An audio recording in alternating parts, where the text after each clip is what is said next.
প্রতিটা জিনিসের ব্যবহারের যদি আমি কথাটা বলি, সেটার কিন্তু কিছু সুপ্রভাবও আছে এবং কুপ্রভাবও আছে। তো এই যে কুপ্রভাব নেটওয়ার্ক বা আমরা যদি বলি যে নেট ব্যবহারের ক্ষেত্রে হচ্ছে, সেখানে মানে কিভাবে এটাকে একটু লিমিট করা যায়, লিমিটেশন দেয়া যায় যে না একটু কুপ্রভাব যেন এত বেশি প্রভাবিত না করতে পারে আমাদের বিশেষ করে ছাত্রদের বা তরুণদেরকে। ওই যে বললাম শিক্ষা ছুরি। আচ্ছা, ছুরি কি হয়, আমার হাতে আপনার হাতে কি, আমরা বড় কাগজ কাটি, আপনি হয়তো রান্না বান্না করেন, তাই না? একজন ডাক্তারের কাছে দেন, উনি কিন্তু অপারেশন করেন, জীবন বাঁচান। আর একজন ডাকাতের হাতে দেন, ও কিন্তু আপনার পেট ফাঁসাই দিবে। কাজে ছুরির ব্যবহারটা তাহলে আমরা কিভাবে সমাজে সংযত করব, ঠিক সেটাই মাথায় রাখতে হবে। আমরা যখন নেটের ব্যবহারের কথা বলবো, আমাদের কিন্তু ওই জায়গাগুলো খেয়াল রাখতে হবে যে আমাদের কিন্তু শুধুমাত্র সচেতন করলেও কিন্তু হবে না। আপনার ইন্টারভেনশনের জায়গাগুলো, কেউ যদি ছুরি নিয়ে রাস্তায় বের হয়ে যায়, তখন আপনি কি করবেন? পুলিশ তাকে ঠেকাবে না? ঠেকাবে। কাজে নেটের বেলায়ও কিন্তু আপনাকে সেটা মাথায় রাখতে হবে যে আমি যদি এই জিনিসটাকে ঠিক মতো ব্যবহার না করি, অপব্যবহারের দিকে যদি যাই, তাহলে কাউকে না কাউকে সেটা ইন্টারভেন করতেই হবে। তার সাথে সাথে তো আমি আসলে এটাও বলতে পারি যে তরুণ সমাজকে তাহলে একটা বিষয়ে নিশ্চয়ই উদ্বুদ্ধ করতে হবে, যেন তারা এই প্রযুক্তির সর্বোচ্চ ব্যবহারটা এবং এটা পজিটিভলি করে। সেই ক্ষেত্রে আসলে কিভাবে ওদেরকে উদ্বুদ্ধ করা যায়? সেটা নানাভাবে হইতে পারে। আমি একটা ছোট উদাহরণ দিই, যেমন উইকিপিডিয়া, তাই না? উইকিপিডিয়াতে আমাদের দেশের কিন্তু সবগুলো জিনিস আমরা এখনো তুলে ধরতে পারি না। আমরা কিন্তু আমাদের শিক্ষার্থীদেরকে বলতে পারি যে তুমি তোমার গ্রামটাকে উইকিপিডিয়ায় তুলে ধরো। তুমি কিন্তু এই সুযোগ আর জীবনে পাবা না। এই ইন্টারনেট না আসলে কিন্তু সেই সুযোগটা সে পাইতো না। তার গ্রামকে সে কোনোদিন আন্তর্জাতিকভাবে তুলে ধরতে পারতো, গ্রামের 3টা ছবি দিতে পারতো, সারা পৃথিবীর মানুষের জন্য পারতো না। এই সুযোগটা তুমি নাও, তাকে সেই দিকে উদ্বুদ্ধ করা, এটা আমার রাখতে হবে। 2 নম্বর হচ্ছে, এখন তো শুধু লাইব্রেরি না, সারা পৃথিবীটা তোমার সামনে, তুমি জ্ঞান অন্বেষণের জন্য সেগুলো ব্যবহার করো। 3 নম্বর হচ্ছে, তোমার যে হারিয়ে যাওয়া বন্ধু বান্ধব আছে তাদেরকে খুঁজে বের করো, তাদের সঙ্গে সময় কাটাও, তুমি পজিটিভ সময় দাও, তুমি এই ভালো তোমার কোয়ালিটি টাইম এক্সপেন্ড করো। অ্যাট দ্য সেম টাইম আমি অবশ্যই তরুণদেরকে বলি যে এটা ওদের লাইফ, ওদের সময়, তাই না? ওটা ওদেরকে কালারফুল করতে দিতে হবে। ওরা যদি দল বেঁধে বেড়াতে যেতে চায়, দল বেঁধে যদি হইচই করতে চায়, সেগুলো উৎসাহ দিতে হবে। শুধুমাত্র জ্ঞান করো, শুধুমাত্র করে, এগুলো করা যাবে না। আপনি বাংলাদেশ গণিত অলিম্পিয়াডের সাধারণ সম্পাদক। তো সাধারণ অর্থে যদি বলি, তার মানে হচ্ছে আপনারা ছোট ছোট ছেলেমেয়েরা আছে তাদেরকে আপনারা গণিত শেখাচ্ছেন, হ্যাঁ, উদ্বুদ্ধ করছেন। তো সেইটার সাথে আপনি আইটি এডুকেশন, গণিত, এই দুটোকে কিভাবে র্যাপ আপ করবেন? এটা তো র্যাপ আপ করার বিষয় না, এটা দুইজন দুইজনের সঙ্গে সম্পর্কিত, তাই না? গণিতটা কি? গণিতটা হলো আমাদেরকে একটা লজিক্যাল ভিত্তি তৈরি করে, সংখ্যা নিয়ে খেলতে শেখায়, আমাদের এই এক ধরনের প্রবলেম সলভিং স্কিল, এই সবকিছুই কিন্তু আইটির জন্য লাগবে। আচ্ছা, অর্থাৎ গণিতে যদি ফাউন্ডেশন খারাপ হয়, তাহলে কিন্তু আইটি হবে না, আইটি হবে না, কমিউনিকেশন হবে না, কোনোভাবেই হবে না। তো কাজে সেটাই আমরা আসলে বলার চেষ্টা করতেছি। গত 10 বছর ধরে আমরা সাধারণভাবে আমাদের ছেলে মেয়েদেরকে বলছি তোমাকে গণিতে ভালো হইতে হবে। এবং গণিতে ভালো হওয়ার মানে এই না যে জিপিএ পাস পাইলে হবে, তা না। কিন্তু গণিতে প্রবলেম সলভিং, ক্রিটিক্যাল থিঙ্কিং, এই জিনিসগুলোকে জোর দিতে হবে। আমার শেষ প্রশ্ন আপনার কাছে, যে পরামর্শক তো স্বপ্ন দেখেন, দেখায় স্বপ্ন দেখায়, কিন্তু আপনিও নিশ্চয়ই স্বপ্ন দেখেন। দেখি। তো সেই ক্ষেত্রে 2021 সালে, হ্যাঁ, আপনি বাংলাদেশকে, যে এই যে আমরা ডিজিটাল বাংলাদেশের কথা বলছি, সেইখানে আপনি কি স্বপ্ন দেখেন, সেটা নিয়ে আপনি কি স্বপ্ন দেখেন? আমি অনেক বড় স্বপ্ন দেখি, ওইভাবে হয়তো বলবো না। আমি কয়েকটা ক্যাটাগরিক্যালি জিনিস বলতে পারি, যে কয়েকটা জিনিস দেখি। যেমন যদি দেখি সরকারের সঙ্গে সম্পর্কটা কি হবে মানুষের, আমি মনে করি সরকারের সঙ্গে তখন ফেস টু ফেস বেশি সম্পর্ক লাগবে না। আমি ঘরে বসে সরকারে আমার ছেলের পাসপোর্ট করতে হবে, আমি বাসায় বসে সেটা করতে পারবো। আমি শুধু একটা রিকোয়েস্ট করবো, আর কিছুই করবো না। সে কিন্তু জানবে, সরকার কিন্তু জানবে আমার ছেলে কত তারিখে হয়েছে, তার মাকে, বাবাকে, এগুলো সব তথ্য তার কাছে থাকবে। সে কোথায় পড়ে, তার 18 বছর হয়েছে কিনা, সে পাসপোর্ট পাওয়ার উপযুক্ত হয়েছে কিনা, এগুলো সবাই জানবে। এবং সে পাসপোর্টটা আমার কাছে পাঠিয়ে দিবে। আমি আমার ব্যাংক অ্যাকাউন্ট থেকে টাকাটা কেটে নিবে, অথবা আমি ক্রেডিট কার্ডে দিয়ে দিব। এটা একটা সার্ভিসের বেলায় বললাম।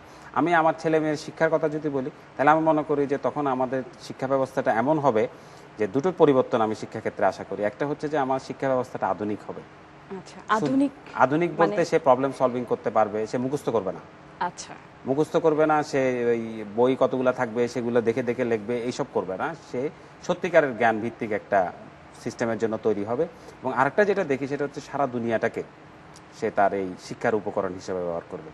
কর্মক্ষেত্রে আমি যেটা বিশ্বাস করি, বাংলাদেশের জন্য কি হবে, আমরা কিন্তু বাংলাদেশে যদি পরিবার প্রতি একজনের চাকরি দিতে চাই, সেটা কিন্তু বাংলাদেশে আমরা করতে পারবো না। কাজে আমি মনে করি যে 2021 সালের আগেই আমরা সারা বিশ্বটাকে আমাদের বাজার বানাই ফেলতে পারবো।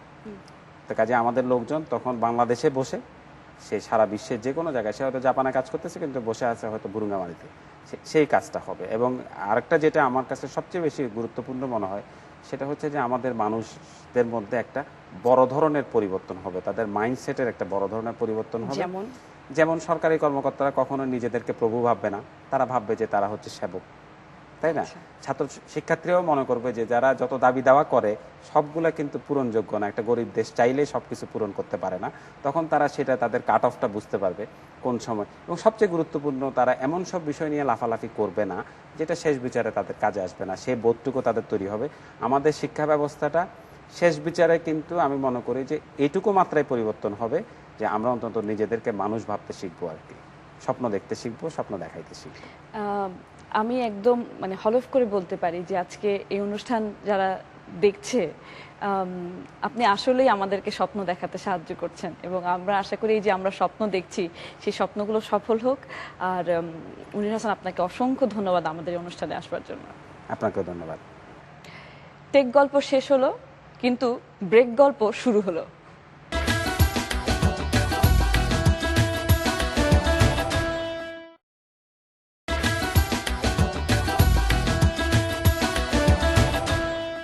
ব্রেকের পর ফিরে এলাম বাংলালিংক ডিজিটাল ওয়ার্ল্ডে।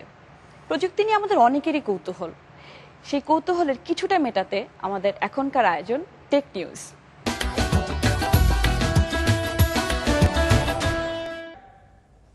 Thank you Opi.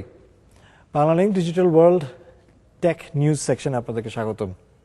Mobile phone আমাদের অনেকের কাছে এখন আছে এবং একটি অত্যন্ত প্রয়োজনীয় যন্ত্র, যার মাধ্যমে আমরা শুধু কথাই বলি না, এটার মাধ্যমে আমরা SMS করি, এখন এখানে রেডিও শুনি, টেলিভিশন দেখি, মিউজিক শুনি, মুভি দেখি।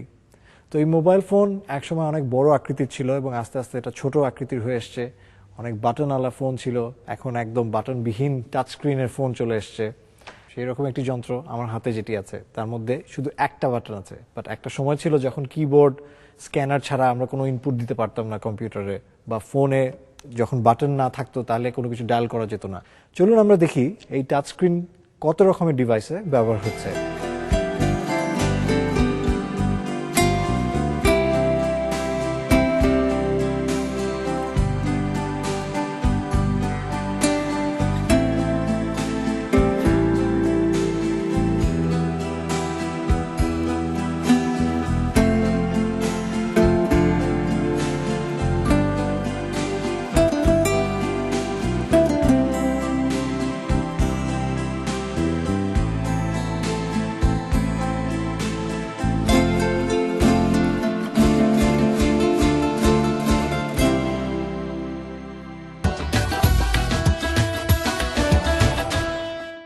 Banglalink digital world take tips সেকশনে আপনাদের স্বাগতম। আমরা দেখলাম কিভাবে মোবাইল ফোনের বিবর্তন হয়েছে। তো আসুন আজকে মোবাইল ফোন সম্পর্কে কয়েকটি টিপস দিই। মোবাইল ফোনের স্ক্রিনে যাতে আঁচড় না লাগে সেজন্য আপনি একটি প্রোটেক্টিভ ফিল্ম ব্যবহার করতে পারেন। ফোনটি যদি ঘামে ভিজে যায় তাহলে এটিকে মুছে রাখবেন, এবং ফোনটি বুক পকেটে না রাখাই ভালো, বিকজ এখান থেকে ফোনটি পড়ে যেতে পারে। সম্ভব হলে ফোনটিকে একটি কাভারের মধ্যে রাখুন। কাভারে রাখলে ফোনটি যত্নে থাকবে এবং ফোনটির গায়ে স্ক্র্যাচ পড়বে না। যেখানে সেখানে ফোনের মধ্যে সফটওয়্যার লোড করবেন না, এতে করে ফোনের ভিতরে ভাইরাস এবং করাপ্টেড সফটওয়্যার আপনার ফোনের অপারেটিং সিস্টেমকে নষ্ট করে দিতে পারে। বারবার ফোনের সিম কার্ডটি খুলবেন না এবং লাগাবেন না, এতে ফোনের সিম হোল্ডিং যে ইউনিটটা আছে সেটি নষ্ট হয়ে যেতে পারে। চার্জ দেওয়ার সময় খেয়াল রাখবেন চার্জে রেখে কখনো যাতে ফোনে কথা বলা না হয়, তাহলে হবে কি তারে টান পড়বে এবং আপনার চার্জ দেওয়ার যে সকেটটা সেটা নষ্ট হয়ে যাবে। চার্জ দেওয়া ভালো, প্রত্যেকবার চেষ্টা করবেন ফুল চার্জ করার জন্য, এবং রাতে বেলা চার্জ দিয়ে রাখা ভালো। তবে খেয়াল রাখতে হবে আপনার ফোনটি যেন 12 ঘন্টার বেশি চার্জারে লাগানো না থাকে। মানহীন এবং কম দামি ব্যাটারি কখনোই ব্যবহার করবেন না, এবং ফোনের IMEI নাম্বারটি অবশ্যই লিখে রাখবেন।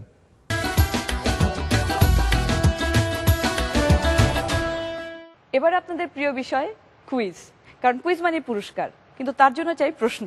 চলুন জেনে নেই এবারের প্রশ্ন।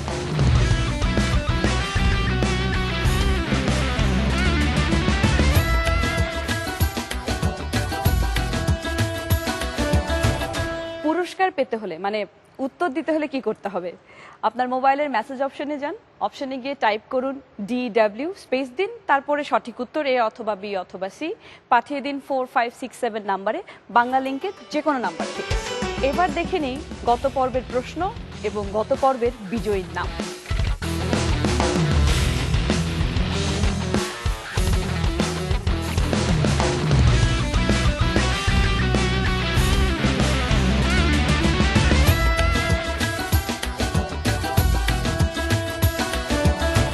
অনুষ্ঠানের সময় কিভাবে কিভাবে যেন শেষ হয়ে যায়, আর এই শেষের কথাগুলো বলতে আমার একদমই ভালো লাগে না, কিন্তু কিছু করার নেই, যেতে তো হবেই। আর যাওয়ার আগে বলে দিচ্ছি, বাংলা লিংক ডিজিটাল ওয়ার্ল্ড এই অনুষ্ঠানটি আপনি আবার কিভাবে দেখতে পারবেন। ফেসবুকে লগ ইন করুন বা ইউটিউবে চলে যান, আর আমাদের ওয়েবসাইট তো আছেই। তো দেখা হবে আবার আপনাদের সাথে আগামী সপ্তাহে।